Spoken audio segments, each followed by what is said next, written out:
Amen. Let us pray. Father God, in Jesus' name, we assemble before you. And we've come with thanksgiving in our hearts. Lord, we are here with adoration for you. May the Lord, you are our Lord and our God. We are your children, the faithful few. Receive us, therefore, Lord, into your presence. And let our coming here be a sweet aroma unto you. Give us your word, Lord. Give us your word.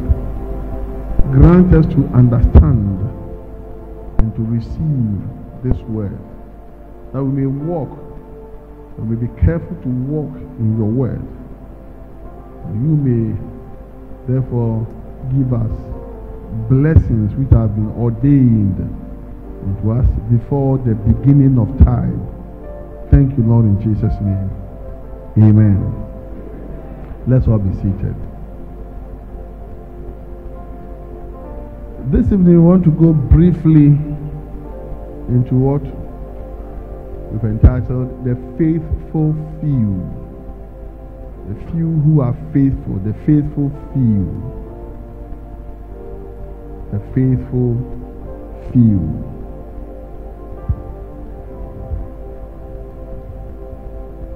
And we'll take our text from the New King James Version of the Bible, Malachi chapter 3,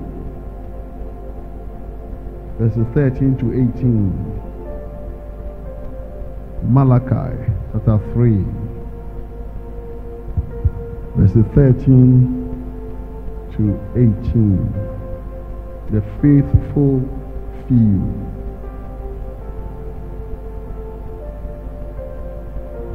Malachi 3, 13 to 18, sorry.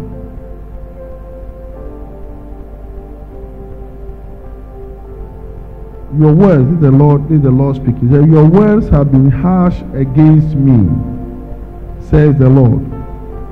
Yet you say, what have we spoken against you? You said, it is useless to serve God.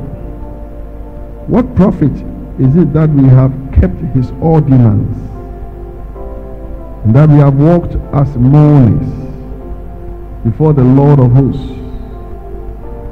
So now we call the proud blessed, for those who do wickedness are raised up. They even tempt God and goes free.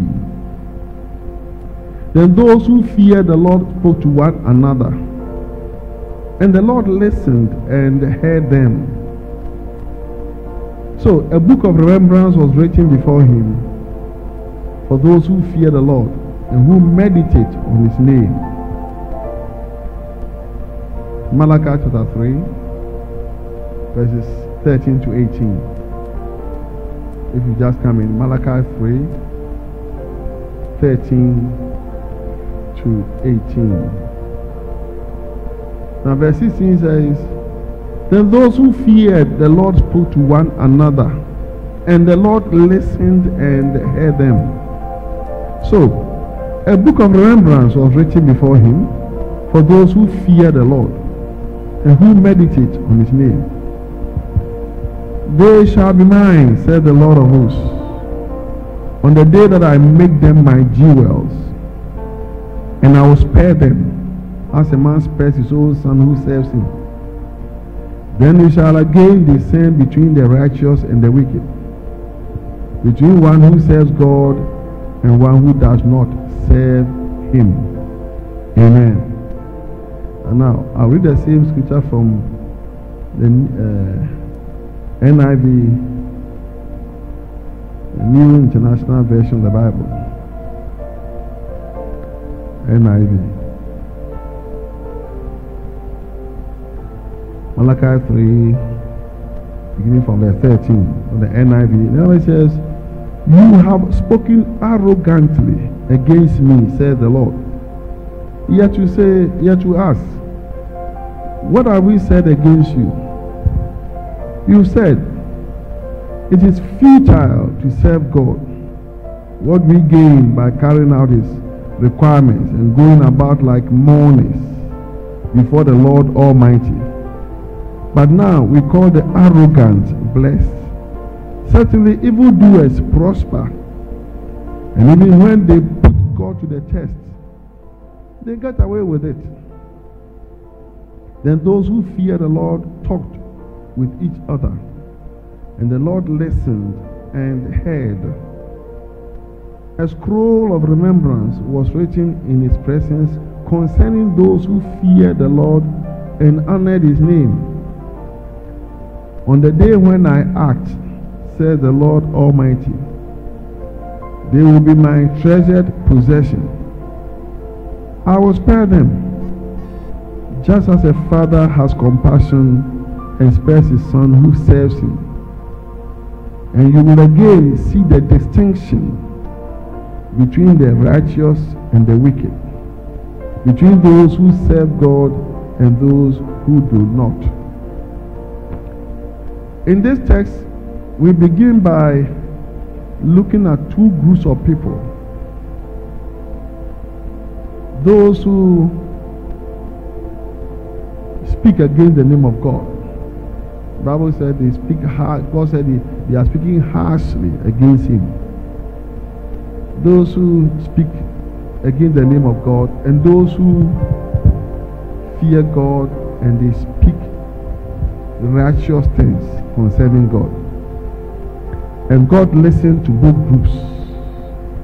Both groups. And the first group are by far in the majority. The first group. And this is what He had to say. And this is what God has to say about them. You see, they thought they were talking to each other. Each group were talking to each other. We're not talking to God. Just as we all do. We talk to each other. And we converse and discuss and come to conclusions with each other, forgetting that God listens into our conversations. Everything we say, God hears. So the first group were talking among themselves, and this is what they said. And this is what God, after God has listened to them, this is what God says. He said, your words have been harsh against me. Your words, the things that you have been saying among yourselves, have been very offensive to me, harsh against me, says the Lord. Yet you say, then they say, oh, Lord, what have we spoken against you? They were speaking to one another. They were not talking to, they were not praying. They were not complaining to God. This is a normal conversation between unbelievers, those who don't fear God. And they were discussing things concerning God. They were talking about things that concern God. And God was listening. And to God, these words were harsh against Him. These were harsh words against Him. So they said, oh Lord, what have we spoken against you? They didn't even realize, or they were denying or lying that they spoken against God. Then God said, verse 14, you said it is useless to serve God. So these are things that they were saying. Those who don't fear God, these are things that they say. The reason why you don't come serving God, don't want to serve God, these are the sort of things that they say among themselves, not to God, among themselves. So God said, you have said it is useless to serve God. What profit is it that we have kept His ordinance, we have kept His commandments, obeyed Him? What profit is there in it? It's useless. There's no profit in it. And that we have walked as mourners. We have been suffered. We've sacrificed, suffered, gone through affliction for God before the Lord of hosts. And then this is what they say. They say, now we call the proud blessed. Now those who don't serve, we see them blessed. Those who don't fear you, unbelievers, we look at them, they appear to be even more blessed than we are. So now we call the proud blessed. For those who do wickedness are raised up. Those who sin, they rather get a promotion, they rather go higher and higher. And we don't seem to get anywhere. They even tempt God and go free. They even blaspheme. They even speak against God. They sin willfully. They do sinful things, and nothing seems to happen to them. They even tempt God and go free. They know that the things they are doing are sinful. They glory in them. They enjoy sin. They do those things. They even persecute believers, and nothing seems to happen to them. They seem to go away scot-free. And this is just a brief summary, a short summary of the kind of language, conversation, or thinking that those who don't fear God have. This is what they have. And they become convinced that they are right. So then that case, they will not even come to God, never in the first place. And when you want to witness to them, they may not tell you, but this is their thinking. This is how they see things. But God knows them, and God listens to this kind of conversation. Praise the Lord. And then God begins to compare these people with those who fear Him, those who are faithful to Him. And then when you go to verse 16, I was there. Then those who fear the Lord spoke to one another. Now we are going to look at the conversation, how God sees or hears or values the conversation of those who fear Him. And those who fear the Lord spoke to one another, and the Lord listened and heard them.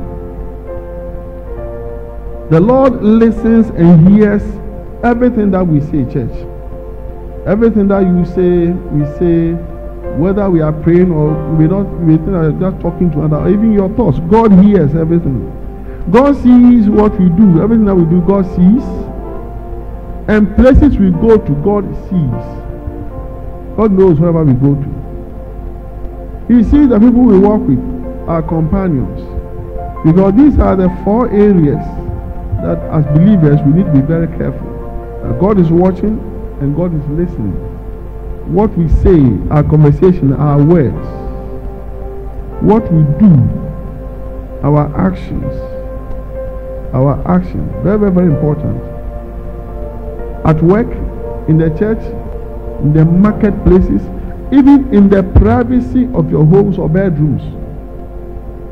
Whatever we do, God sees all. The Bible says that all things are naked before the one to whom we have to give account. Nothing shall be hidden from Him. Nothing is hidden from Him. The Bible says that even if you go to the depths of the oceans, God is there. When you go to the highest heights, God is there. The mountains, the valleys is there. So He hears everything we say. Even when we whisper or when we think, God sees everything.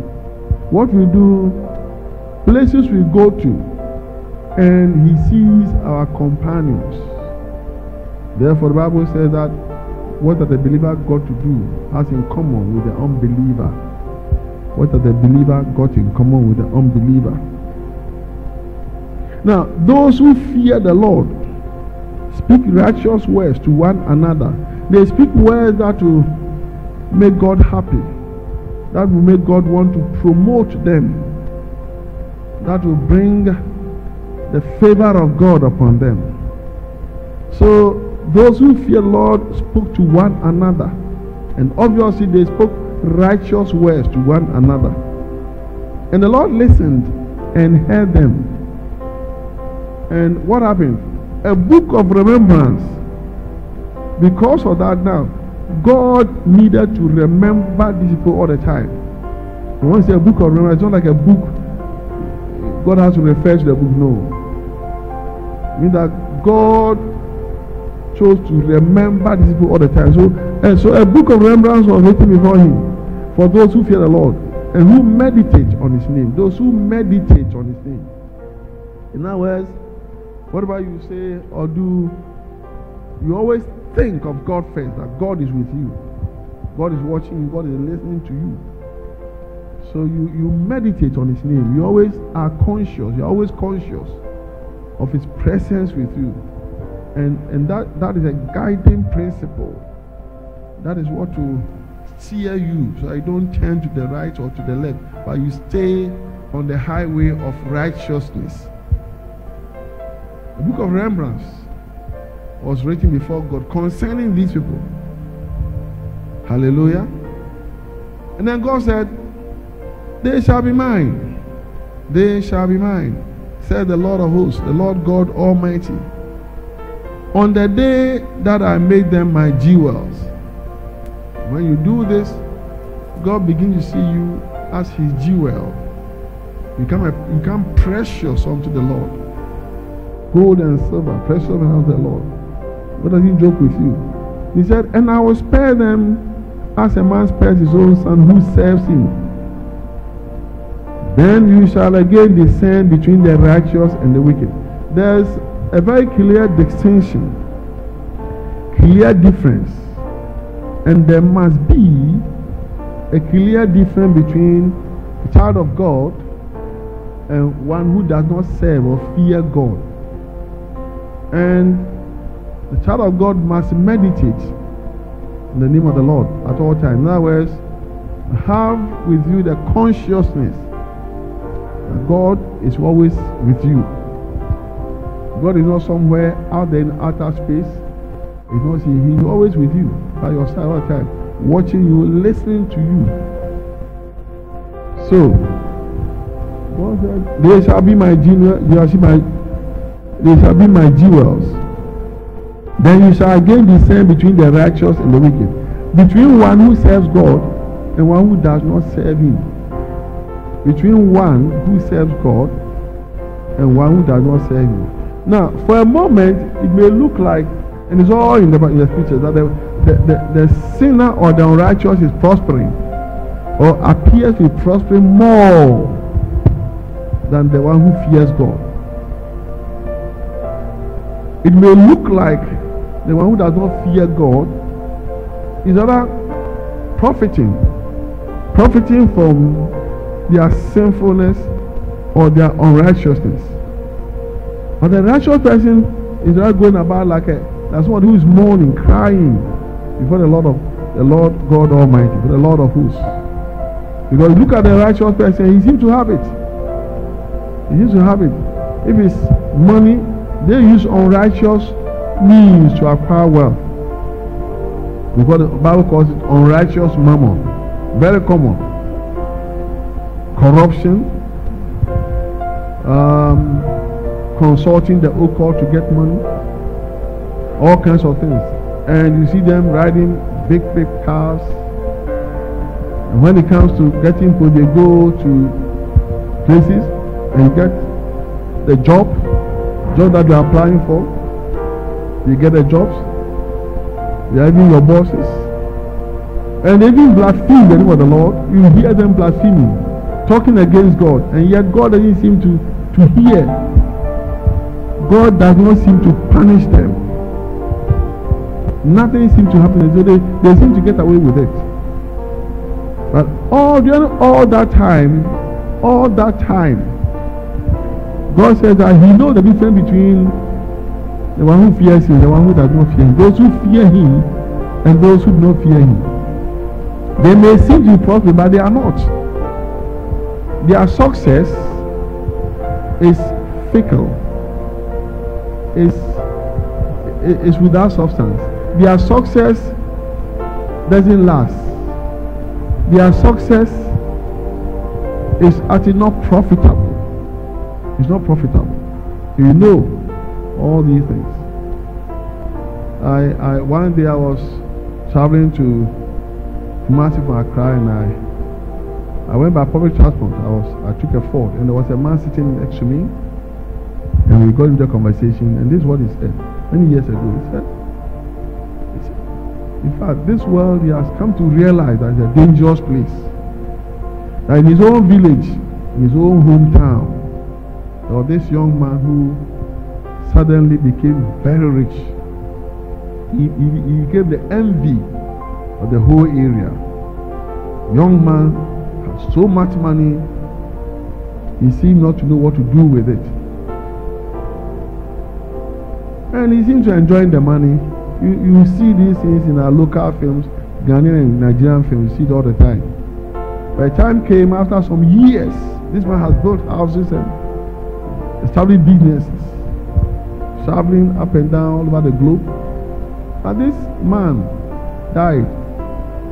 He didn't die an old man, he died maybe early 40s. He died. And you can imagine the funeral. Very big funeral. He was buried in a golden coffin and all that.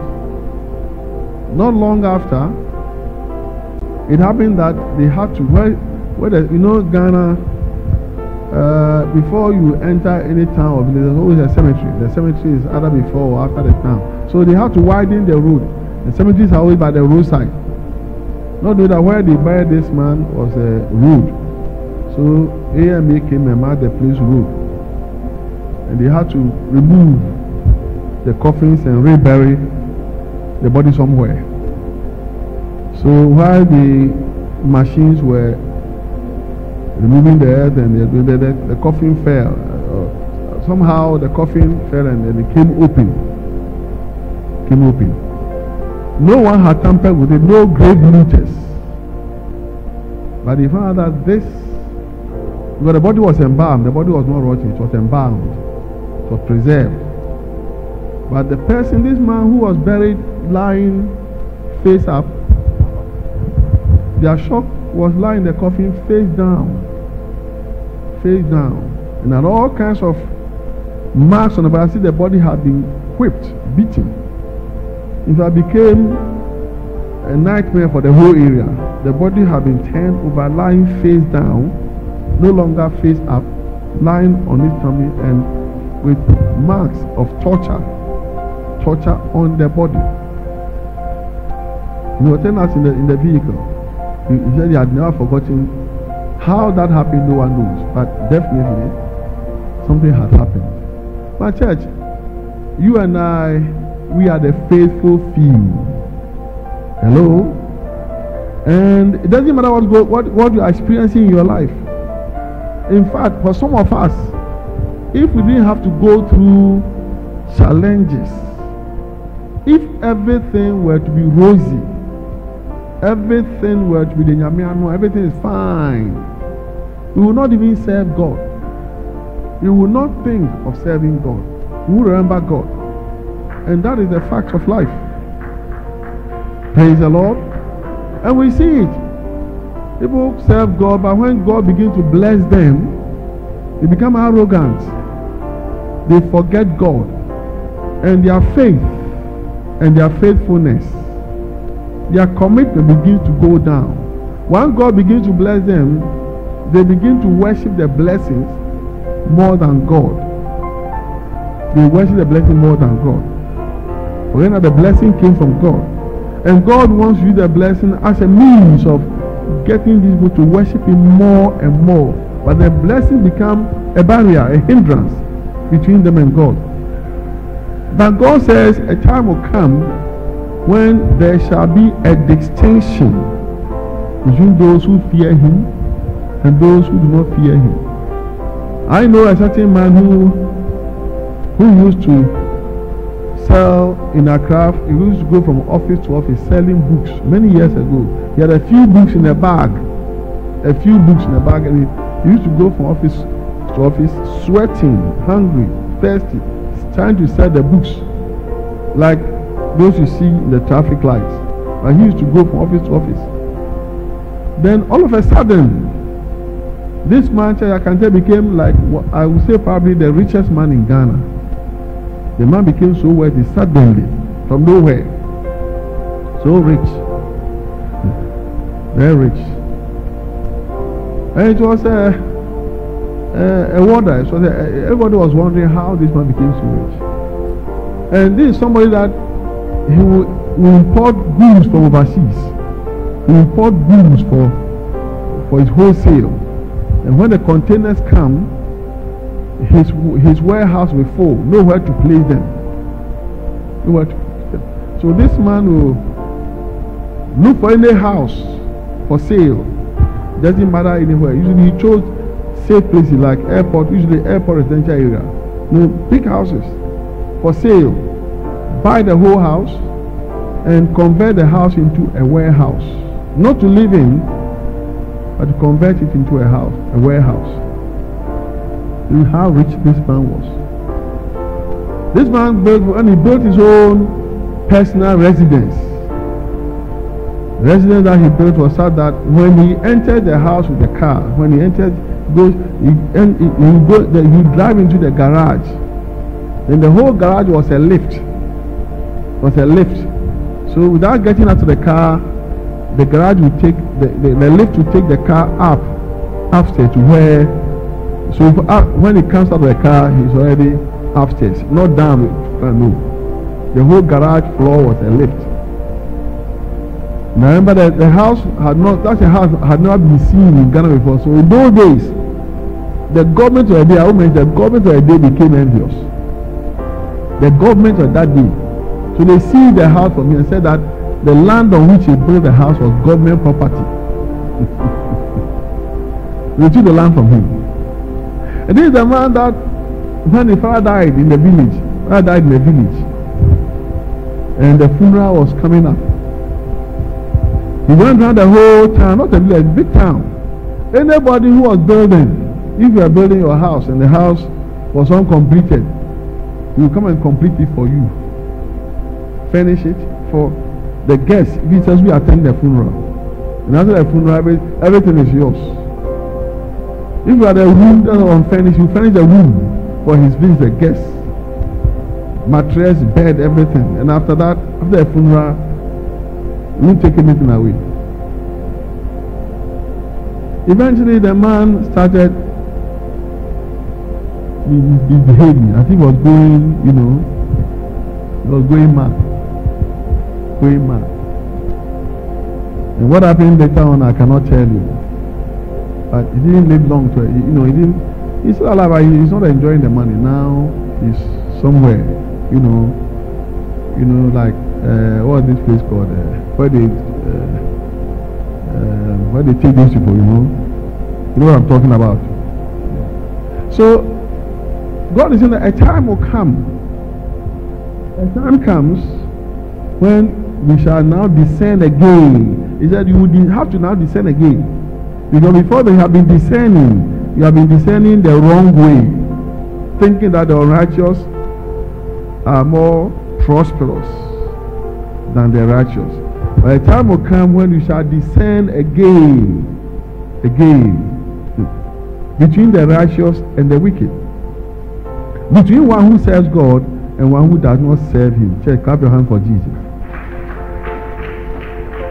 So church, I beg by the mercies of God, we are in the world, but we are not of this world. We are passing through this life. We are pilgrims. We are sojourners. We are strangers. We are going to our permanent home. Our purpose here in this life is to give glory to God. Is to honor him. Generation to generation. God's plan is that not a single soul should perish. We shall all honor him. When God created man, Adam and Eve, his plan for them was to take control of the earth and have a very close fellowship with him. God could come down the cool of the day and have a fellowship with Adam and Eve. And that plan still pertains, still stands in Christ Jesus. In Christ Jesus. Our coming to this world is not to make money. It's not to get rich. Of course, God will supply your everyday. May God supply your every need, church. God knows the things that you have need of. But even before you ask him, he knows the things that you have need of. We should not be envious, not be covetous, not be anxious, not worry. Because none of us that are worrying can add 1 inch to his or her height. If you were born short, you yourself cannot add 1 inch to your height. And if you were born tall, you cannot reduce your height. You cannot even add 1 hair to the hair on your head. And God knows all this. But our primary focus is to give glory to God, regardless of what you are going through. Regardless of what you're going through. Praise the Lord. Hallelujah. If Anyone who wants to be my disciple, said Jesus, anyone who wants to be my disciple, let him deny himself, take up his own cross. Yes, you are still going through challenges, suffering, maybe hunger, poverty. You may not even have a comfortable place to sleep. That's your cross, but you still follow Jesus. You still follow him, knowing that one day when he appears, you shall be glorified with him. Then we shall discern again between those who fear God and those who do not fear him. Clap for Jesus. Let's go to Exodus 19 verse 5. Exodus 19 verse 5.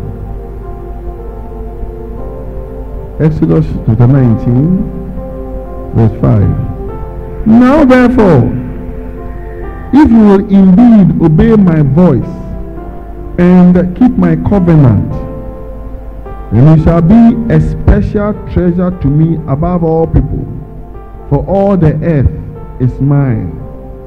Let's take it again. Exodus 19 verse 5 says, now therefore, this is God speaking, if you will indeed obey my voice and keep my covenant, then you shall be a special treasure to me above all people. Just say above all people. For all the earth is mine.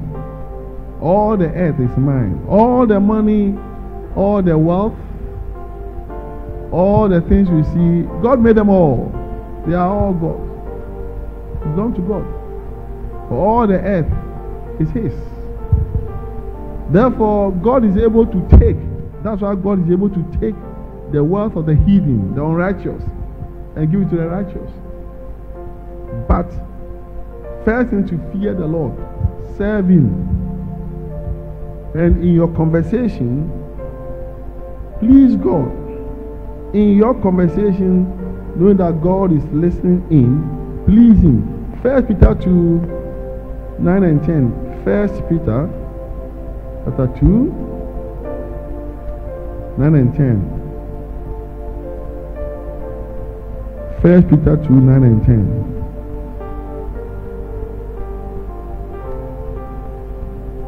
1 Peter chapter 2, verses 9 and 10. But you are a chosen generation. You are a chosen generation.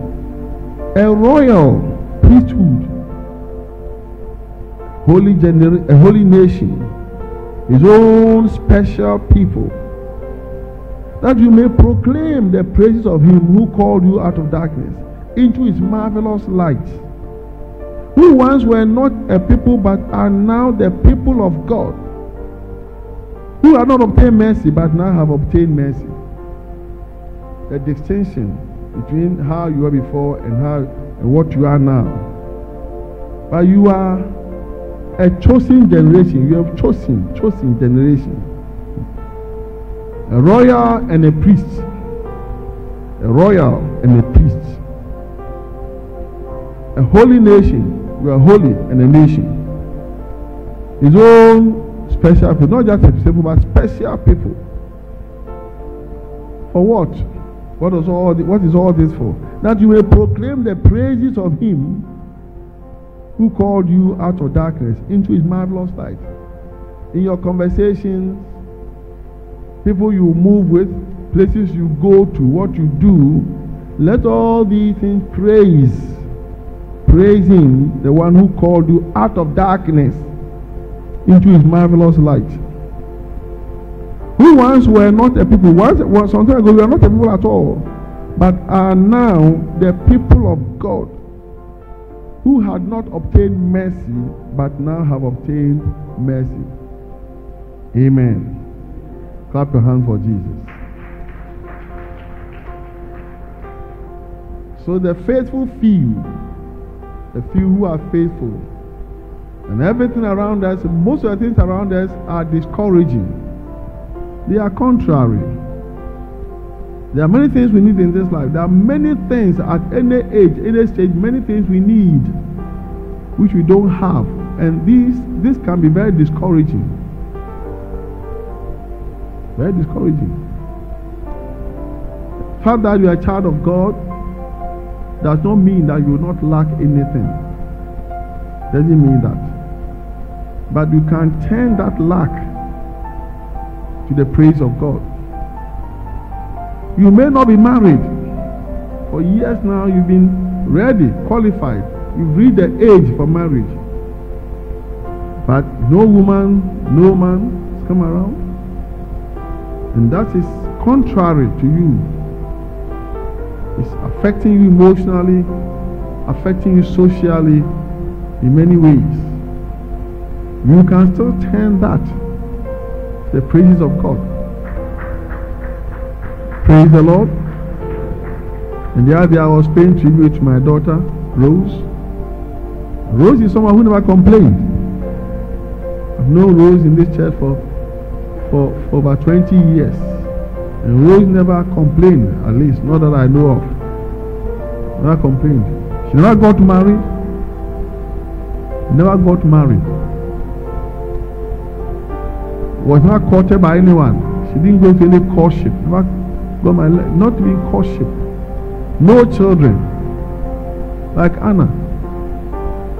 Anna was married for only 7 years in her youth. And after that, that was it.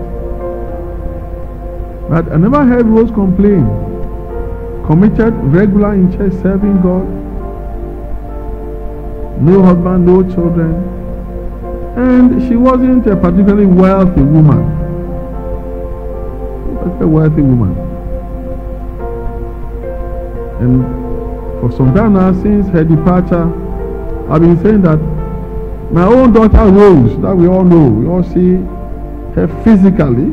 We all saw her physically. Now, as we all sit here now, Rose has gone to a place, seen a place, living in a place that you and I have not been there yet. This same road that Bible said that they used to see Jesus in the flesh. They used to see the apostles, disciples used to see Jesus in the flesh. When he was with them physically, they used to see him in the flesh as a human being. But now, after his ascension to heaven, they no longer regard him in the flesh. Now they see him in his kingdom, in his glory, in the spirit. So they said that in the same way, we must no longer be, even though we are now physically here, we shouldn't see ourselves in the flesh anymore. Because a time will come, it can be 50 years, 100 years. We will no longer be in the flesh anymore. No longer.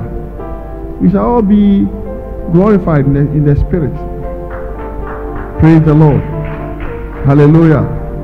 And with this vision in mind, with this hope in mind, you are very careful that you stay separate. You come out of the conversation of the unrighteous places, unrighteous companionship, and unrighteous actions. And God then will discern between you and the unrighteous. And then in the book of remembrance, for the faithful few, the few who are faithful few, your name will be there.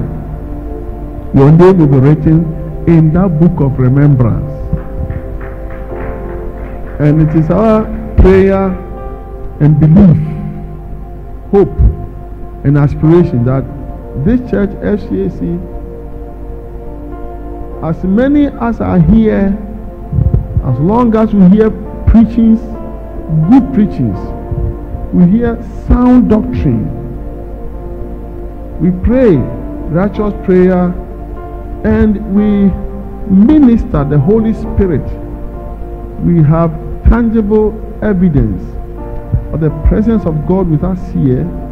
These things should move us to one of those who fear the Lord. Hearing and seeing all these things, they are not just for entertainment. They are not for entertainment. No. Good preaching, the word of God, rightly dividing the word of God, good preaching, sound teachings, but the word of God, unadulterated word of God, prayer that is heard in heaven, prayer that is heard in heaven, and ministrations where you see the power of God working for our benefit. After seeing all these things, we should move to fear the Lord and stay in the group of those who fear the Lord, regardless, no matter what you go through. Amen. Hallelujah. Me boy, are you blessed tonight? Tell me, are you blessed here tonight? And let's all say thank you, Jesus. Thank you, Holy Spirit. Thank you, Father. So if you're watching us, hearing us anywhere in the world, you have a question, you can send in your question or call. We have our email address on the screen.